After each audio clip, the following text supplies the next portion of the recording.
नमस्कार विद्यार्थी मित्रांनो, स्वागत आहे तुमचं MSCIT स्टडी मटेरियल या चॅनलमध्ये. आज आपण सिस्टीम युनिट नावाचा जो आपला चॅप्टर आहे MSCITच्या थिअरी बुकमधला, तर त्याच्यातले आपण 1 बाय 1 चॅप्टर आपण बघतोय. सो ह्या ठिकाणी आपण आज सिस्टीम युनिट नावाचा चॅप्टरचे क्वेश्चन्स या ठिकाणी आपण बघणार आहेत. पहिला प्रश्न आहे, या कंटेनरमध्ये कम्प्युटर सिस्टीमसाठी बरेच विद्युत घटक असतात. तर कोणत्या कंटेनरमध्ये आपल्याला विद्युत घटक असतात ते आपल्याला बघायचं आहे. ऑप्शन फर्स्ट आहे चिप कॅरियर, दुसरा ऑप्शन आहे सिस्टीम युनिट, तिसरा ऑप्शन आहे सिस्टीम बोर्ड आणि चौथा ऑप्शन आहे युनिकोड. तर या ठिकाणी आपल्याला बघायचं आहे कंटेनरमध्ये, या ठिकाणी आपल्याला सिस्टीम युनिट या कंटेनरमध्ये कम्प्युटर सिस्टीमसाठीचे बरेचसे विद्युत घटक त्या ठिकाणी असतात. तर ह्याचं उत्तर आहे सिस्टीम युनिट. दुसरा प्रश्न आहे, सर्वात प्रसिद्ध मोबाईल डिव्हाइस हे आहे. तर त्या ठिकाणी आपल्याला ऑप्शन्स आहेत ऑल इन वन, दुसरा ऑप्शन आहे स्मार्टफोन, तिसरा ऑप्शन आहे डेस्कटॉप आणि चौथा ऑप्शन आहे अल्ट्राबुक या ठिकाणी. तर सर्वात प्रसिद्ध मोबाईल डिव्हाइस हा स्मार्टफोन आहे. तर याचं उत्तर आहे बरोबर स्मार्टफोन. तिसरा प्रश्न बघूया, मेनबोर्ड किंवा मदरबोर्डाला याही नावानं ओळखलं जातं. तर ऑप्शन्स आहेत या ठिकाणी कम्प्युटर, दुसरा ऑप्शन आहे मोबाईल सिस्टीम, तिसरा ऑप्शन आहे बोर्ड प्रोसेसर आणि चौथा ऑप्शन आहे सिस्टीम बोर्ड. तर या ठिकाणी आपण मेनबोर्डाला त्या ठिकाणी सिस्टीम बोर्ड किंवा मदरबोर्डाला सिस्टीम बोर्ड असं सुद्धा म्हटलं जातं. सो त्याच्यामुळे ह्याचं बरोबर उत्तर आहे सिस्टीम बोर्ड.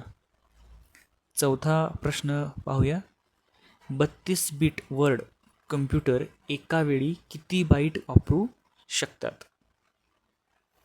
तर या ठिकाणी ऑप्शन्स आहेत, पहिला ऑप्शन आहे 1, दुसरा ऑप्शन आहे 8, तिसरा ऑप्शन आहे 4 आणि चौथा ऑप्शन आहे 16. तर या ठिकाणी 32 बिट वर्ड कम्प्युटर एका वेळी किती बाईट वापरू शकतात. आता या ठिकाणी किती बिटचा एक बाईट होऊ शकतो या ठिकाणी आपल्याला बघायचं आहे. तर विद्यार्थी मित्रांनो, 8 बिट्सचा मिळून एक बाईट तयार होतो. त्याच्यामुळे आपल्याला गुणाकार करायचा आहे ह्या ठिकाणी. तर विद्यार्थी मित्रांनो, 8 बिटचा मिळून एक बाईट तयार होतो. तर ह्या ठिकाणी आपल्याला गुणाकार करायचा आहे, म्हणजेच 8 4 32 येतं. तर त्याच्यामुळे ह्याचं बरोबर उत्तर आहे तिसरं, चौथं, 4. ह्याचं उत्तर आहे 4. पाचवा प्रश्न बघूया, वैयक्तिक कम्प्युटर सिस्टीममध्ये सेंट्रल प्रोसेसिंग युनिट सामान्यतः एकावर असते.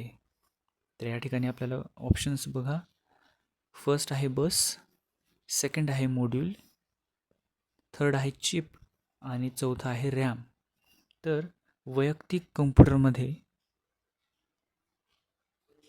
सिस्टीममध्ये आपल्याला सेंट्रल प्रोसेसिंग युनिट सामान्यतः एका चिपवर बसवलेलं असतं. त्याच्यामुळे ह्याचं उत्तर आहे चिप.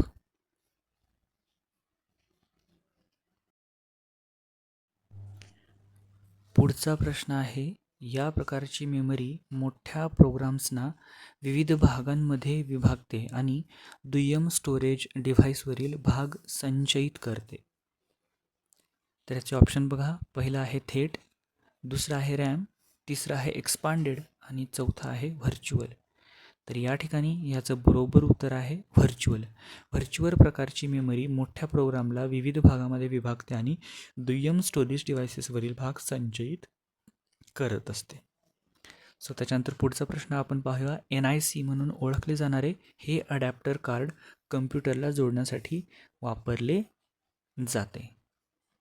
तर ह्याचे ऑप्शन्स आहेत AI, दुसरा ऑप्शन आहे ग्राफिक, तिसरा ऑप्शन आहे एक्सपान्शन आणि चौथा ऑप्शन आहे नेटवर्क. तर NIC म्हणजेच नेटवर्क इंटरफेस कार्ड म्हणजेच NIC म्हणून ओळखलं जाणारं अडॅप्टर कार्ड हे कम्प्युटरला जोडण्यासाठी वापरलं जातं. म्हणजेच कम्प्युटरच्या नेटवर्कला जोडण्यासाठी NIC हे जोडलं जात असतं. सो ह्याचं उत्तर आहे शेवटचं नेटवर्क. 8वा प्रश्न, हे CPU भाग एकमेकांना जोडण्यासाठी एक मार्ग प्रदान करत असते. तर त्याच्यातला ऑप्शन पहिला आहे बस, दुसरा आहे वायर्ड, तिसरा आहे केबल आणि चौथा आहे वायरलेस. सो ह्या ठिकाणी CPUचे भाग एकमेकांना जोडण्यासाठी एक मार्ग प्रदान कोण करत असेल तर ते प्रदान करतात आपल्याला बस लाईन्स. ज्या बस लाईन्स असतात, ऑप्शन नंबर फर्स्ट ह्याचं बरोबर उत्तर आहे. जे बस लाईन असतात ते CPUचे भाग एकमेकांना जोडण्यासाठी बस हे मार्ग प्रदान करत असतात. पुढचा प्रश्न बघूया. इलेक्ट्रॉनिक कीबोर्ड सारख्या वाद्य उपकरणांना साऊंड कार्डाशी जोडणारे विशेष पोर्ट कोणतं आहे याच्यामधलं? तर ह्याच्याबदले ऑप्शन्स आहेत eSATA, त्याच्यानंतर दुसरं आहे MIDI, त्याच्यानंतर ऑप्शन तिसरा आहे HDMI आणि त्याच्यानंतर ऑप्शन फोर्थ आहे थंडरबोल्ट. तर या ठिकाणी इलेक्ट्रॉनिक कीबोर्ड म्हणजेच जे लाईटवर चालणारे किंवा विजेवर चालणारे जे कीबोर्ड वाद्य असतात तर त्यांना साऊंड कार्डाशी जोडणारं विशेष पोर्ट कोणतं आहे? तर ह्या ठिकाणी हे आहे MIDI. MIDI म्हणजेच म्युझिकल इन्स्ट्रुमेंट डिजिटल इंटरफेस म्हणजेच MIDI. त्याच्यानंतर शेवटचा प्रश्न आहे, कम्प्युटर केवळ याच प्रकारचे सिग्नल्स ओळखू शकतात. ऑप्शन्स बघा. पहिला आहे ॲनालॉग, दुसरा आहे डिजिटल, तिसरा ऑप्शन आहे बस आणि चौथा ऑप्शन आहे जास्तीत जास्त. तर याचं उत्तर आहे आपल्याला कम्प्युटर केवळ डिजिटल सिग्नल्सच ओळखू शकतात. डिजिटल सिग्नल्स म्हणजेच त्या ठिकाणी मशीनमधून आलेले सिग्नल्स म्हणजेच त्याला डिजिटल सिग्नल्स असे म्हटलं जातं. आणि ॲनालॉग आवाज जो असतो तो ह्युमन आवाज असतो. ह्युमनचा जो आवाज असतो तो एका विशिष्ट पिचवर असतो आणि एका विशिष्ट आवाजाचा तो असू शकतो. त्याच्यामुळे या ठिकाणी ॲनालॉग हा बसणार नाही. ह्याचं बरोबर उत्तर आहे त्या ठिकाणी डिजिटल. सो यातली माहिती तुम्हाला जर चांगली वाटली असेल तर त्या ठिकाणी तुम्ही चॅनलला सबस्क्राईब करा, लाईक करा आणि इतरांसोबत शेअर करा.